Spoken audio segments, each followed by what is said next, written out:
You know, I talk to audiences all the time, and sometimes I'll ask my audience, how many of you have been divorced? And over half the people raise their hands. And then I say to my audience, how many of you, when you grow up, your parents were divorced? And much less number. Now that's starting to change more in the next generation, but most of the people, they don't raise their hands. So their parents stayed together, they divorced. Then I say, how many of you who are divorced have better communication skills than your parents who stayed together? And they all raise their hand. Of course, today we feel we have better communication skills than our parents. So if communication skills are everything to make a relationship work, why are we having so much challenge? Why? Because the communication skills our parents had worked in a role-mate relationship, but they don't work today in a soulmate relationship where you have a conscious woman and a conscious man. The conscious man is free from the limitations of being a role-mate. He says, you know, I want to be all of who I am. And the conscious woman says, I want to be all of who I am. So you've got, you know, instead of being in the bedroom, you've got 1 or 2 people. You've got 4 people. You've got him, his male side, his female side. You've got her male side, her female side, all 4. And that's who you're living with. And we need to learn to create peace in all of these. For our parents, basically what happened is my dad, my mom, didn't always happen this way, but because my dad had, you know, a good job. So my parents were never in a survival security place. My dad went to his job. He worked hard. So he made enough money so my mother could do what she wanted to do. Her dream was to have children. She had 7 children. When they all grew up, she then had her own part-time job and raised her children, continued being a mother. She was a very happy lady, very traditional, very happy. My dad was very happy. He had his job. He came home. My mother didn't expect anything more from him. All he needed was good manners and not to get angry with her. Those are the things. My dad didn't get angry with her, and my dad had good manners. My dad had a job. My God, what more could you want from a man is what the women used to think. But once a woman is no longer limited just to her female side, she's liberated. This started happening in the 60s as women started saying, hey, I've got a male side. I want to be more independent. I'm more detached. You know, I'm not so emotional. I'm a big problem solver. I'm competent. I'm capable. I'm tough. I work out. I exercise every day. I got muscles. All that is women going over to their male side. Fine. It feels good to go over the male side, particularly if your female side has been suppressed. It feels liberating. Okay, so you go over to your male side, you got to come back to your female side. The most powerful way to come back to your female side to feel balance. And when you find that balance, your stress levels go down. When you're out of balance, your stress levels go up. It's really simple. You got a male and female side. When you're too far in your male, you will be overwhelmed. You will feel resentful. You will feel exhausted. You will feel stressed. You will feel depression. All those things are as you stay too far on your male side because you're not connecting with another part of you. Because when you suppress who you are, there will be stress. So when women go too far to their male side, they're suppressing their female side. Now, all suppression causes stress. But at least in my mother's life, she was suppressing her male side. It didn't cause that much stress because she's a woman. But when women suppress their female side and express their male side, they're suppressing their female hormones that regulate her stress. Now, certainly if my mother was with a husband who was angry and had no manners and was selfish, was a drug addict, and didn't make any money, certainly that would cause a lot of stress because she wasn't getting what she needed. But once again, she wasn't getting what she needed so she could be on her female side. Okay, to be with a guy like that, you have to suppress your female side. So the greatest source of stress for women is when they suppress their female side.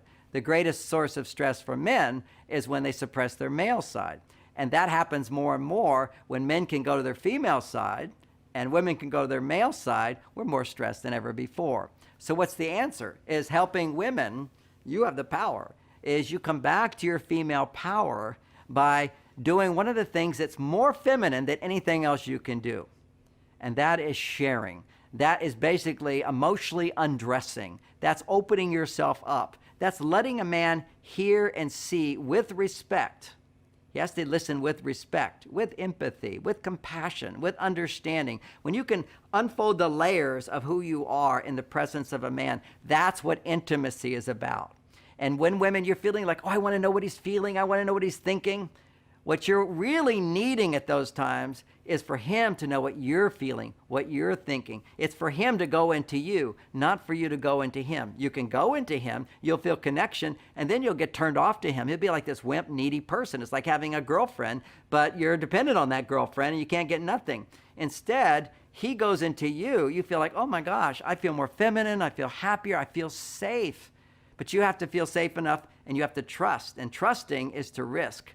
You have to risk opening up in the presence of a man and communicating so that he will hear you. And of course, women go, oh, my husband's not interested, or oh, he ridicules me. He says that's ridiculous. You shouldn't feel that way. He tries to solve your problem. He minimizes you.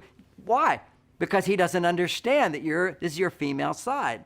And all you need, this is how you get a man to listen, and how you as a woman can open up and share. Because when you can open up and share, and he comes into you with understanding, with caring, with empathy, with respect, oh my gosh, the estrogen, the oxytocin that is produced is massive, and it will lower your stress levels. It will allow you to feel the love that he has for you. Unless he can enter you, you can't feel it. But you have to slowly open up layer after layer. So this is a process. I call it Venus talks. This is how it looks. It's like, stop hiding all your feelings. See, women are like, I want men to show their feelings. Women, you're the biggest suppressors of feelings. You have 8 times more emotions than men do. Under moderate stress, you can measure the blood flow. 8 times more blood flow going to the limbic system where the emotions are. And women are feeling anxious, afraid, angry, frustrated, disappointment, afraid, ashamed, disappointed. All these emotions are going on like little fluctuations all the time. But she's learned push it down, push it down, push it down. Particularly in the work world, you can't reveal any of that because it will be seen as weakness. And it will. So it makes sense to push it down. But what you're doing is pushing down your feminine nature, which is more emotional. Now, women are more emotional. They're wired up. The limbic system, which is where the emotions get activated, is twice as big in women than men. It becomes 8 times more active under little stress. Under big stress, women detach. They become like men. But men who have under moderate stress pull away from their emotions to rebuild their testosterone. But if they lose their confidence, then they become more emotional than women. But at a normal level, women are way more emotional. So you come home from normal stress and you share that with your partner. And that looks like complaining. Just this didn't happen and this didn't happen. This made me feel frustrated. And you go to a Venus talk, which is what happened today that makes you feel frustrated. And occasionally use the term, I felt frustrated because.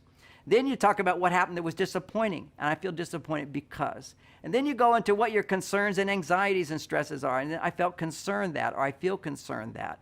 And then if you're really good at this, you can go even deeper in sharing yourself. And it's like, oh my gosh, I forgot to do this and this and this. I feel so embarrassed that I didn't do this and this. This is all like vulnerability. As she comes back to those emotions, feelings about what happened, behaviors that happened, then feelings about it, then the emotions linked to that. If she can share those emotions, a man can connect with those emotions. He may not be able to fully relate to everything you're going through, another woman would, but when you share an emotion, kabang, you got a man connecting with you. You got the male and female energy coming together, and you will experience a massive dose of coming back to your female side because you've got a man there to provide for you. This is an amazing gift. It's called Venus Talk. In the beginning, all it takes, you come home, you go on a date with a guy, whatever it is, whether you're single or married. You say, oh gosh, I'm so glad to see you. Already his testosterone goes up. Then you say, I just want to download my day. It will only take a few minutes, maximum 10 minutes. And then you just say, you don't have to say anything. Don't say anything. Actually, I just want to share what happened today. And then start sharing your experience. Share your real experience, your real emotions. Don't hide anything. It's called, my daughter Lauren in her courses, she calls it too much information, TMI, just for your information only. FYI as well. This is for your information only and too much information. Share the details. You have a brain that can do it. Now, maybe you shut it off. You have to open it up. Share your complaints. Share your negative emotions about your life, and none of it has to do with him. You see, complaining is a part of life. Women are big complainers. But if you complain to a man about him, he can't hear. He can't hear. No man can hear. You cannot hear someone criticizing you without your stress levels going up. And if his stress goes up, blood flow stops to the front part of his brain where he really can feel empathy and understanding for you.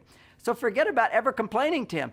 Instead, complain about other things. He will listen to you. He will feel greater empathy for you. He'll feel more bonded to you. He feels like he's giving you a gift. And how does he feel like he's giving you a gift? After about 8 minutes of complaining about other things, just start talking about how much you appreciate that he can be here, he can listen to you, that you feel so much better, and then go in for the hug.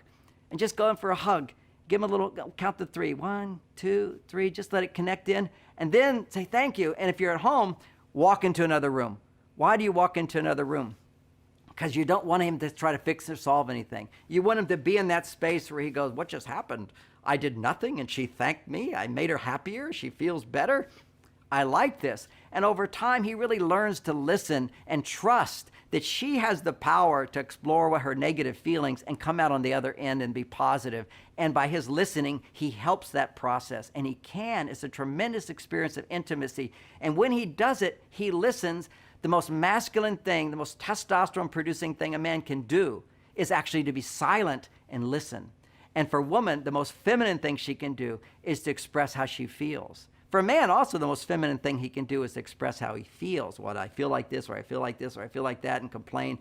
That's his feminine side. If he needs to express his feminine side, he should go talk to a bunch of men, particularly, not complain to her. But what she needs to do is complain to him, not about him, but about other things. If she needs to complain about him, she should talk to her girlfriends and get clear about it, come back to her heart, lower her stress by complaining, then identify what is it I'm really needing from my partner. And then when you're feeling loving and supportive, briefly say to him, hey, by the way, next time would you do this for me? Because always in the bottom of a complaint is a request. These are new communication skills, and as you learn them, you can be assured that you will continue to grow in love and support each other. Passion is possible, but we have to learn how women can come back to their female side and what she can do to bring out his male side.